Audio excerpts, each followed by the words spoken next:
मेरठ दर्पण न्यूज की खबरें लगातार देखने के लिए हमारे YouTube चैनल को सब्सक्राइब करें और बेल आइकॉन को दबाएं। मेरठ में दिखा फरिश्ता, कार से आया फरिश्ता और दे गया निराश चेहरों पर मुस्कान। यूनिवर्सिटी रोड पर एक बुजुर्ग ने झोपड़ी में रह रहे परिवारों को बांटे रुपए। कहा, मैं अपनी पेंशन खत्म नहीं कर पाता, इन गरीबों के काम आएगी।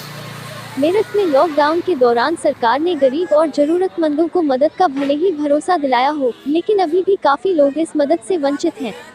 शायद यही वजह है कि कुछ फरिश्ते इन लोगों की मदद के लिए सामने आने लगे हैं। मंगलवार को एक ऐसे ही व्यक्ति ने सभी को हैरान कर दिया। वह गरीब परिवारों को रुपये बांट रहा था। खास बात यह रही कि उस व्यक्ति ने न तो अपना नाम बताया और न ही पता। मामला चौधरी चरण सिंह विश्वविद्यालय रोड पर बनी झुग्गी झोपड़ियों से जुड़ा है। मंगलवार दोपहर एक कार झोपड़ी के बाहर आकर रुकी। कार से ड्राइवर के अलावा एक बुजुर्ग व्यक्ति नीचे उतरा और झोपड़ियों की ओर बढ़ गया। इस व्यक्ति के हाथ में एक बैग था। दूसरे ही पल सभी हैरान रह गए। उस व्यक्ति ने बैग से रुपए निकाले और वहां हर झोपड़ी में रहने वाले व्यक्ति को बांटने शुरू किए। काफी देर यहां रहने वाले लोग भी कुछ समझ नहीं पाए, लेकिन दूसरे ही पल उस व्यक्ति ने कहा कि संकट का समय है, यह पैसे उनके बहुत काम आएंगे। इसके बाद उस व्यक्ति ने धीरे धीरे सभी झोपड़ियों में रुपए बांट दिए और आगे बढ़ गए।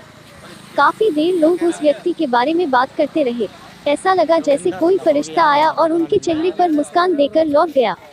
कार से उतरा व्यक्ति बेहद बुजुर्ग था। कुछ लोगों ने उनसे उनका नाम और पता जानने का प्रयास किया तो वह टाल गए। वह हंसकर बोले, भाई आप मेरा नाम जानकर क्या करोगे, मैं इस शहर का ही रहने वाला हूँ। रिटायरमेंट के बाद मेरी पेंशन आती है, जिसको मैं खर्च नहीं कर पाता। अखबारों में खबर पढ़कर वह अपनी पेंशन से इन गरीब परिवारों की मदद करने निकले हैं। यह सुनकर वहां खड़े लोगों की आंखें भर आई। सभी ने बुजुर्ग को धन्यवाद दिया। इसके बाद वह अपनी कार में बैठकर वहां से चले गए। किसी परिवार को 500 के 2 नोट दिए तो कुछ परिवारों को उन्होंने 200 के 5 नोट दिए। झोपड़ी में रहने वाले गरीब बच्चों के प्रति वह बुजुर्ग खासे उदार दिखे।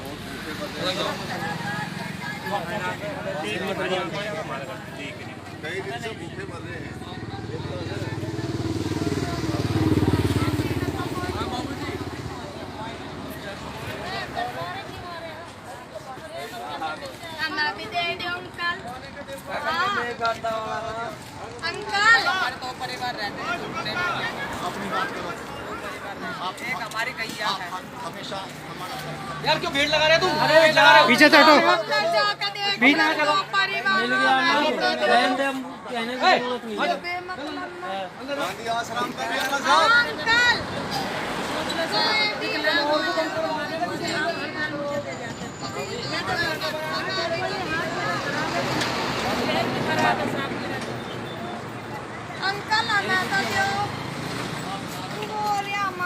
अरे इन्हें सबको पीछे से हटाओ ना। जिसका भला हो रहा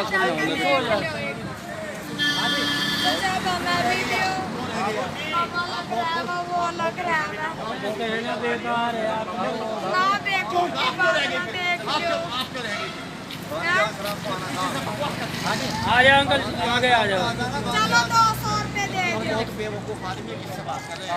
हम बहुत सुनना, हम नहीं है, हम बहुत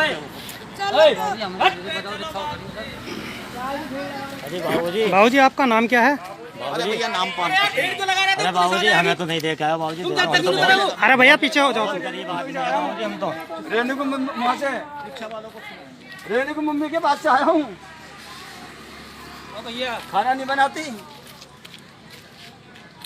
छोटे छोटे रेणु मम्मी। अगर मम्मी के परिचित हो तो यहाँ मुझसे भी करने करना चाहिए। भाई साहब मम्मी हमको अच्छी तरह जानती है।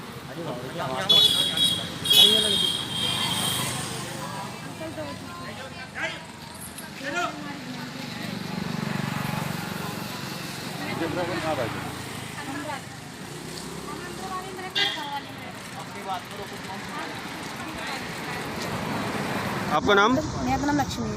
कल कोई व्यक्ति आया था यहाँ पैसे बांटे गए? बेचारे एक बड़े बूढ़े थे, बुजुर्ग लोग, गरीब आदमियों की सहायता करा था उन्होंने। कल जो बेचारे उन्होंने पैसे दिया, हमने उसका राशन पानी, अपने बच्चों को रोटी पानी का गुजारा कर लिया। आज से पहले हमें ना तो कोई देने वाला है, ना कोई दानिया पर आया हमारे करने के लिए। बहुत कह रहे सरकार की, सबको दे रही, सरकार सरकार गरीब आदमी को दे रही। सर हमारे तक तो अभी तक कुछ आया नहीं। बैंक में 1000 रुपये दिए, 800 रुपये सिलेंडर के लिए भी दिए गए। वो 700 रुपये मिले तो हमने उसको सिलेंडर भरवा ली। अब बता हमको गैस से थोड़ा खाएंगे, उस पर आटा भी चाहिए, चावल भी चाहिए, रोटी भी, दूध पानी सभी चीज़ चाहिए। लेकिन बाबूजी कुछ मिल नहीं रहा, हमारा काम धंधा ही बंद पड़ा है। ये भी नहीं चलो भाई हमारा काम धंधा चालू नहीं, चलो हम कमा के भी खा सकते लेकिन हमारा काम ही नहीं है। अब हम तो यही चाह रहे थे सरकार हमारी भी कोई मदद करे थोड़ी बहुत। ठीक है। गरीब आदमी बेचारा सड़क के किनारे पड़े हुए हैं।